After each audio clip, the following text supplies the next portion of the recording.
জীবদেয়া বৈষ্ণব সেবা নাম সংকীর্তন হিয়া বই গতি নাই শুন সনাতন। শ্রী চৈতন্য মহাপ্রভু এটি সনাতন গোস্বামীকে বলেছিলেন যে সেই রীতি মেনে হরিনামে আজও মেতে আছেন মানুষজন। মঙ্গলবার দিন থেকে বলরামপুর বাসকর গ্রাম বেঁধেছে হরিনাম সংকীর্তনে। আজ হরিনামের জাগরণের দিন, তাই বহু শ্রদ্ধালু মানুষ জমায়েত হয়েছে সংকীর্তন শুনতে। এবছর 52তম হরিনাম সংকীর্তন আয়োজন করেছেন এলাকার মানুষজন। মোট 6টি হরিনামের দল 5 দিন ধরে হরিনাম শুনিয়ে মানুষজনকে ধর্মীয় ভাব জাগিয়ে তোলে। ব্যুরো রিপোর্ট, আমার পুরুলিয়া।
বছর ধরে আমরা গ্রামীণ নিজেদের মধ্যে করে সংগঠনের মধ্যে এই হরিনাম সংকীর্তন পঞ্চম রাত্রিব্যাপী নিজেরাই চালাচ্ছি।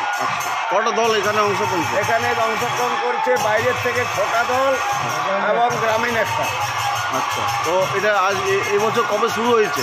এটা শুরু হয়েছে আপনার বাংলা 24 ক্ষেত্র 25 চৈত্র থেকে আজ 29 চৈত্র পর্যন্ত জাগরণ রাত্রি, মানে 5 দিন ব্যাপী। 5 দিন। কটা দল আছে?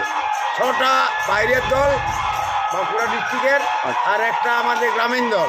আচ্ছা, এটা কোন জায়গা? এটা বাঁশগড় গ্রাম, বলরামপুর সংলগ্ন বাঁশগড় গ্রাম। আজকে জাগরণ নাকি? হ্যাঁ, আজকে জাগরণ। বাঁশগড় উপরপাড়া আজকে জাগরণ। আজকে জাগরণ রাত্রি। কিরকম মানুষ কিরকম এসছে? কিরকম এসছে মানুষজন? প্রচুর মানুষের ভিড় নেমেছে, প্রচুর মানুষ এসেছে। তাদেরকে সবাইকে ঠিকমতো যাই হোক যতটা পেরেছি আমরা চেষ্টা করে তাদেরকে বসার জায়গা করেছি। কিছু মানুষ দাঁড়িয়ে আছে, প্রচণ্ড ভিড়। আমরা চেষ্টা করি। আপনার নাম?